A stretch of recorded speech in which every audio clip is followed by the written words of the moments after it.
안녕하세요 여러분. মাসুস Korean language class and রাকসা Korean ভাষা ট্রেনিং সেন্টার রংপুরের পক্ষ থেকে আপনাদের অভিনন্দন। আজকে আমরা নিউ টেক্সট বুকের চ্যাপ্টার 1 নিয়ে আলোচনা করব ইনশাআল্লাহ।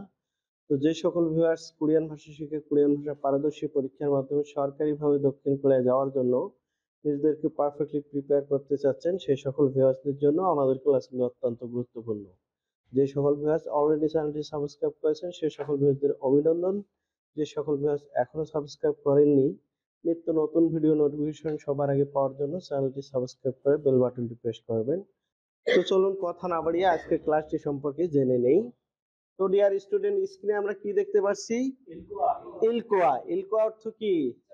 চ্যাপ্টার 1। চ্যাপ্টার 1 এ কি দেয়া আছে? ঝাগিসোগে। ঝাগিসোগে অর্থ কি? আত্মপরিচয়। অর্থাৎ এই অধ্যায়টা পড়লে আমরা কিভাবে নিজের পরিচয় কোরিয়ান ভাষায় দেব সে সম্পর্কে জানতে পারবো, এবং কোরিয়ান ভাষা অন্যের পরিচয় আমরা কিভাবে নেব সে সম্পর্কেও জানতে পারবো। ওকে, তো চলুন এখানে একটা কনভারসেশন দেওয়া আছে, সেটা দেখে নেই। অনুনারা সারামিমনিকা, কোন দেশের মানুষ? যেখানে অনু মানে কোন, নারা মানে দেশ, আর সারা মানে মানুষ। সারাম কি একটা নামবাচক শব্দ? আমরা কি জানি, নামবাচক শব্দ দিয়ে যদি বাক্য শেষ হয় তার সাথে কি নাউন পার্টিকেল সংযুক্ত করতে হয়। বাক্যটা যদি অ্যাসার্টিভ হয় তাহলে কি ইমনিদা, আর ইন্টারোগেটিভ হলে ইমনিকা। তো এই বাক্যটা কি ইন্টারোগেটিভ, এই কারণে এই নামবাচক শব্দের সাথে ইমনিকা সংযুক্ত করে দেওয়া হয়েছে। ওকে, তাহলে কি হলো? অনুনারা সারাম ইমনিকা, কোন দেশের মানুষ। তাহলে এই ব্যক্তি উত্তর কি দিচ্ছে? জনুন নেপাল সারাম ইমনিদা, আমি নেপালের মানুষ, আমি নেপালের মানুষ। তাহলে এই বাক্যের সমাপ্তিতে দেখেন তো সারাম আছে না? সারাম কি একটা নামবাচক শব্দ? আমরা কি জানি, নামবাচক শব্দ দিয়ে যদি বাক্য শেষ হয় তার সাথে ইমনিদা সংযুক্ত করতে হয়। তো এই অধ্যায়ে আমরা কি কি বিষয়ে জানতে পারবো চলুন তা দেখে নেই। মুনবব। মুনবব মানে কি? গ্রামার। ইমনিদা ইমনিকা, ইমনিদা ইমনিকা। তো ইমনিদা ইমনিকা আমরা বেসিকে পড়ছি কিনা? এটা বাক্যের সমাপ্তিতে নামবাচক শব্দের সঙ্গে সংযুক্ত করতে হয়।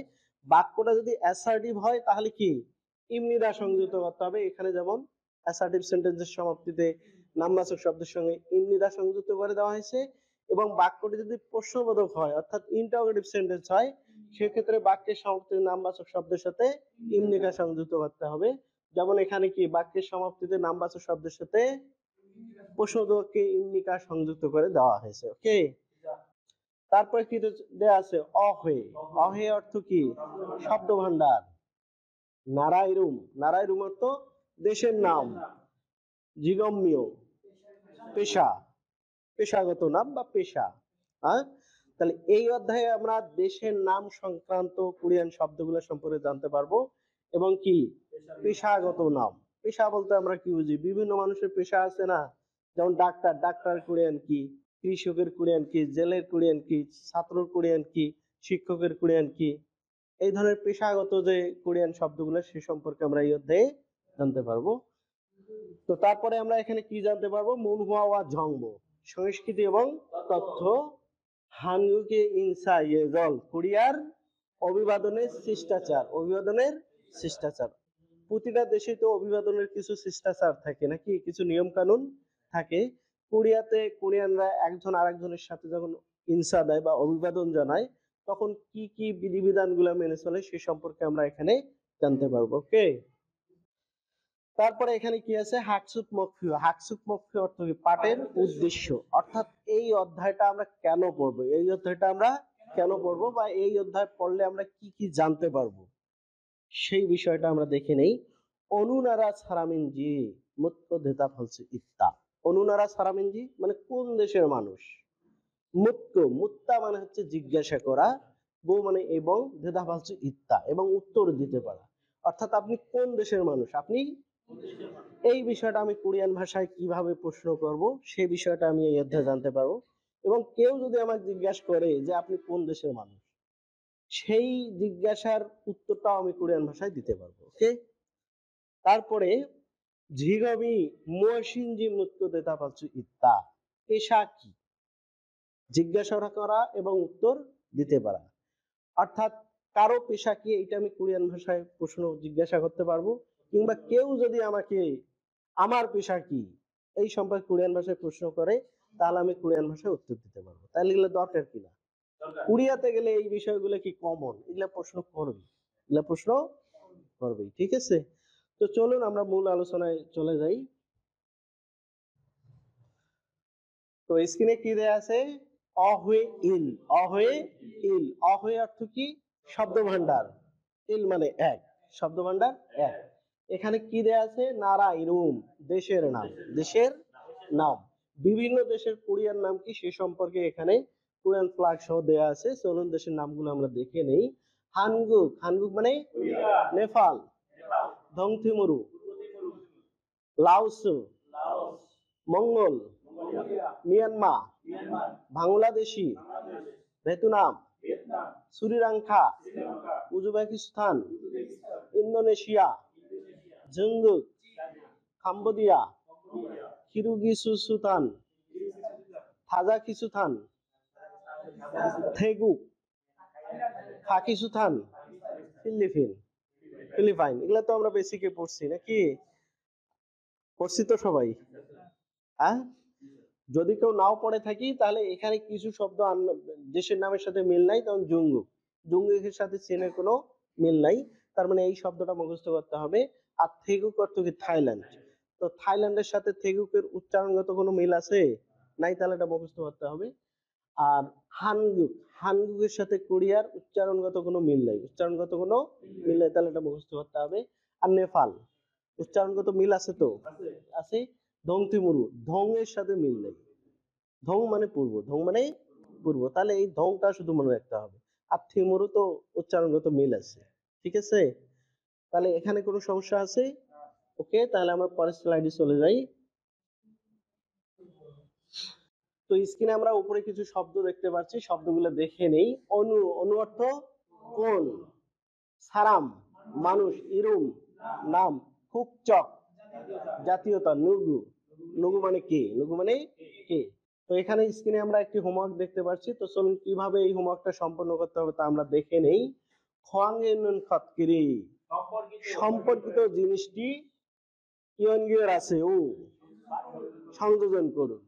তার মানে এখানে 1 থেকে 5 নম্বর পর্যন্ত 5টা পতাকা দেওয়া আছে, 5টা পতাকা দেওয়া আছে, নিচে 5টা কি দেশের নাম দেওয়া আছে। কোন পতাকা কোন দেশের সেটা আমাদের কি সংযোজন করতে হবে, সেটা আমাদের সংযোজন করতে হবে। তাহলে ইলবন, এটা কোন দেশের পতাকা? Cambodia, Cambodia. ইবন কোন দেশের পতাকা? ইন্দোনেশিয়া, এদের সঙ্গে সংযোজন করতে হবে। সাম্বন কোন দেশের পতাকা? মিয়ানমার, এই মিয়ানমার সঙ্গে সংযুক্ত করতে হবে। সাবন নেপাল, এইটার সঙ্গে নেপাল সংযুক্ত করে দিতে হবে। 5 নম্বর, এটা কোন দেশের পতাকা?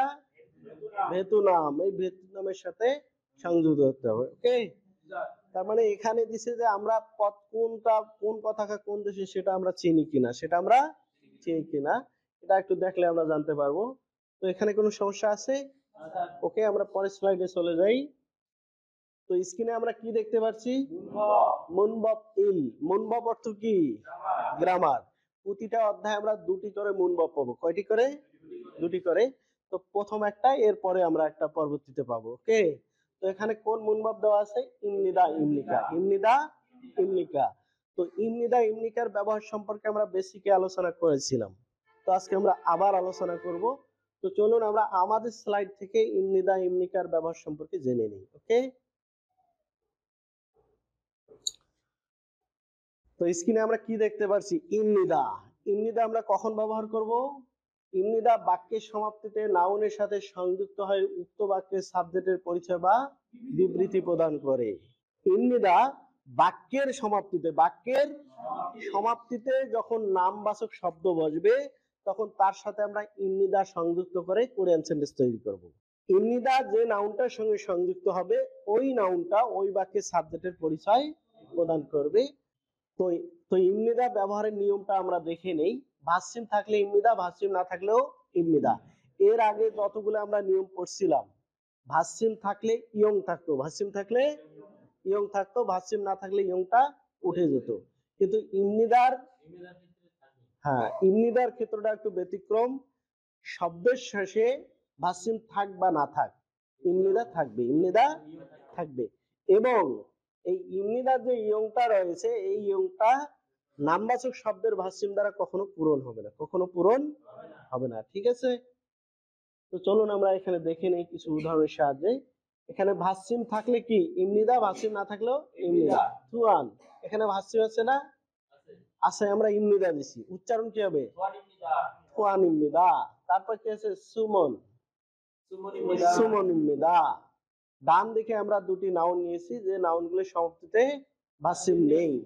ভার্সিম না থাকলেও কি আমরা ইয়ং সহ নিয়েছি, তাহলে কি হলো? মিনা, মিনা ইমনিদা, নিরা, নিরা ইমনিদা। ওকে, নামবাচক শব্দের সমাপ্তিতে ভার্সিম থাক বা না থাক আমাদেরকে ইয়ং সহ ইমনিদা বসিয়ে দিতে হবে। ঠিক আছে, তো চলুন কিছু বাক্যের সাহায্যে বিষয়টা আমরা দেখে নেই। ঝনুন থুয়ান ইমনিদা, আমি থুয়ান। তো এই বাক্যের সমাপ্তিতে কি আছে? থুয়ান। তো থুয়ান অর্থ কি? তুয়ান। তো অর্থ থেকে আমরা দেখতে পাচ্ছি থুয়ান একটি নাউন। তো সংজ্ঞানুসারে আমরা কি জানি? বাক্যের সমাপ্তিতে নামবাচক শব্দের সাথে ইমনিদা সংযুক্ত হয়ে উক্ত বাক্যের সাবজেক্টের পরিচয় প্রদান করে। তো প্রথম শর্ত হচ্ছে এই শব্দটা একটা নাউন হতে হবে, সেটা তো আমরা দেখলাম অর্থ থেকে যে এটা একটা নাউন। এখন দ্বিতীয় শর্ত কি? যে শব্দটার সঙ্গে ইমনিদা যুক্ত হবে সেই শব্দটা উক্ত বাক্যের সাবজেক্টের পরিচয় প্রদান করবে। এখন আমরা দেখে নেই এই বাক্যের সাবজেক্টের পরিচয় তুয়ান দিছে কিনা। তাহলে এখন আমরা সাবজেক্টকে কোশ্চেন করি, আমি কে? তুয়ান। আমি কে? তুয়ান। তো এই বাক্যের সাবজেক্টকে কোশ্চেন করে আমরা দেখতে পেলাম যে শব্দটার সঙ্গে ইমনিদা যুক্ত হয়েছে সেই শব্দটা এই বাক্যের সাবজেক্টের পরিচয় প্রদান করেছে। ওকে, তো চলুন আরো কিছু উদাহরণের সাহায্যে বিষয় আমরা দেখে নেই। যে নাইনুন সুমু সালিমিদা, আমার বয়স 20 বছর, আমার বয়স 20 বছর। তাহলে এই বাক্যের সমাপ্তিতে কোন শব্দ রয়েছে? সুমুসাল, 20 বছর। তো অর্থ থেকে আমরা দেখতে পাচ্ছি এটা একটা নামবাচক শব্দ, এটা একটা। তো সংজ্ঞানুসারে নামবাচক শব্দ যদি বাক্যের সমাপ্তিতে বসে তার সাথে ইমনিদা যুক্ত করতে হয়, এই জন্য আমরা ইমনিদা যুক্ত করে দিয়েছি। এখন দ্বিতীয় শর্ত কি? যে নাউনটার সঙ্গে ইমনিদা যুক্ত হবে সেই নাউনটা উক্ত বাক্যের সাবজেক্টের পরিচয় প্রদান করবে। তো এখন আমরা এই বাক্যের সাবজেক্টকে প্রশ্ন করে দেখে নেই ইমনিদা যুক্ত নাউনটা এই বাক্যের সাবজেক্টের পরিচয় প্রদান করে কিনা। আমার বয়স কত? আমার বয়স কত? 20 বছর। তাহলে আমরা দেখলাম ইমনিদা যুক্ত নাউনটি এই বাক্যের সাবজেক্টের পরিচয় প্রদান করেছে। ওকে, তো চলুন আরো একটি উদাহরণের সাথে বিষয়টি আমরা দেখে নেই। ধরুন বাংলাদেশি সারাম ইমনিদা, আমি বাংলাদেশের মানুষ। তো পূর্বে আমরা কি বলেছিলাম? দেশের নামের পরে সারাম বসিয়ে দিলে সেই দেশের ন্যাশনালিটি প্রকাশ পায়, সেই দেশের ন্যাশনালিটি প্রকাশ পায়। ওকে, অর্থাৎ জাতীয়তা নির্দেশ করে। তাহলে এখানে আমাদের শুধু সারাম থিঙ্ক করলে হবে না, আমাদের বাংলাদেশি সারাম একসঙ্গে নাউন থিঙ্ক করা লাগবে, একসঙ্গে থিঙ্ক করা লাগবে। তাহলে বাংলাদেশি সারাম মানে কি? বাংলাদেশি। তো অর্থ থেকে আমরা দেখতে পাচ্ছি এটি একটি কি? নামবাচক শব্দ। তো আমরা কি জানি সংজ্ঞা অনুসারে নামবাচক শব্দ যদি বাক্যের সমাপ্তিতে থাকে তার সাথে ইমনিদা সংযুক্ত করে দিতে হয়, এই জন্য আমরা এখানে ইমনিদা সংযুক্ত করে দিয়েছি। দ্বিতীয় শর্ত কি? যে নাউনটার সঙ্গে ইমনিদা সংযুক্ত হবে সেই নাউনটা উক্ত বাক্যের সাবজেক্টের পরিচয় প্রদান করবে। তো চলুন এই বাক্যের সাবজেক্টকে প্রশ্ন করে আমরা দেখে নেই ইমনিদা যুক্ত নাউনটি এই বাক্যের সাবজেক্টের পরিচয় প্রদান করেছে কিনা। আমি কোন দেশের মানুষ? বাংলাদেশের মানুষ। আমি কোন দেশের মানুষ? বাংলাদেশের মানুষ। তাহলে আমরা এখানে দেখতে পাচ্ছি ইমনিদা যে নাউনটার সঙ্গে সংযুক্ত করা হয়েছে সেই নাউনটা এই বাক্যের সাবজেক্টের পরিচয় প্রদান করেছে। তাহলে ইমনিদা ব্যবহার করে আমরা কোরিয়ান যে কোনো সেন্টেন্স তৈরি করতে পারবো তো নাকি? তাহলে এখন একটা করে সেন্টেন্স বলতে পারবেন ইমনিদা বাক্যের সমাপ্তিতে বসিয়ে? পারবেন? তাহলে এখন কি আমরা ইমনিদা ব্যবহার করে যে কোনো কোরিয়ান সেন্টেন্স তৈরি করতে পারবো? বলতে পারবেন? ওকে, নাহিদ শিস আছেও একটা বাক্য বলেন ইমনিদা ব্যবহার করে। ঝনুন হাকসাম ইমনিদা, এর অর্থ কি? আমি ছাত্র। ভেরি গুড, খামসা হামিদা আঞ্জুসেও। তারপর কে বলবেন? সবুজ কুমার। হ্যাঁ, সবুজ কুমার বলেন ইমনিদা ব্যবহার করে একটা বাক্য। জনুন সবুজ ইমনিদা, নে, এর অর্থ কি? আমার নাম সবুজ। নে ঝাড়েসাও খামসা হামিদা আঞ্জুসেও। ইমন, ইমনিদা ব্যবহার করে একটা কোরিয়ান সেন্টেন্স বলেন। 저는 방글라데시 사람입니다. 네, 잘했어요. 감사합니다. 앉으세요. আলমামুন বলেন। 저는 한국 사람입니다. এর অর্থ কি? আমি কোরিয়ার বাসিন্দা। হচ্ছে কোরিয়ান কোরিয়ার মানুষ। বাসিন্দা বা কোরিয়ার মানুষ। আমার চেহারা কিন্তু কোরিয়ানদের মতোই। 네, 잘했어요. 감사합니다. 앉으세요. আচ্ছা ওকে, আলহামদুলিল্লাহ সবাই অনেক ভালো করেছেন, আরো ভালো করবে। আজকে তো ফার্স্ট ক্লাস আমাদের, অনেকের মধ্যে হয়তো জড়তাও কাজ করতেছে। যখন নিয়মিত পড়বেন, নিয়মিত আরো কি স্পোকেন স্কিলটা ডেভেলপ হবে। আর বাসায় যত প্র্যাকটিস করবেন আপনাদের দক্ষতা তত বাড়বে। কোরিয়ান ভাষা যদি বলতে না পারেন, শুধু শব্দের অর্থ মুখস্থ করে কোরিয়ান ভাষা পড়ে কোনো লাভ নেই। এই বইটা কিন্তু আগের মতো বই না। কোনো স্টুডেন্ট শুধু শব্দের অর্থ মুখস্থ করে এই বইয়ে পাশ করতে পারবে না, এটা গ্যারান্টি। আর এই বইয়ে জন্মগ্রহণ হওয়ার পূর্বে যে পড়াটা দেয়া আছে, এই পড়ার থেকে ইপিএস টপিকে কোশ্চেন রেয়ার হবে। রেয়ার, রেয়ার মানে কি? নাই বললেই চলে। তাহলে আমাদের কি করতে হবে? কোরিয়ান ভাষা লেখা পড়া এবং বলার দক্ষতা অর্জন করতে হবে। লেখাপড়া এবং বলার দক্ষতা যদি আমরা অর্জন করতে পারি, তাহলে পরীক্ষায় যেভাবে কোশ্চেন আসুক আমরা অ্যান্সার করতে পারবো। ওকে, তো আপনাদের সুস্বাস্থ্য এবং দীর্ঘায়ু কামনা করে এবং নেক্সট ক্লাস দেখার আমন্ত্রণ জানিয়ে আজকে এই পর্যন্তই। আমিও খেশিফিও খামসাহামনিদা।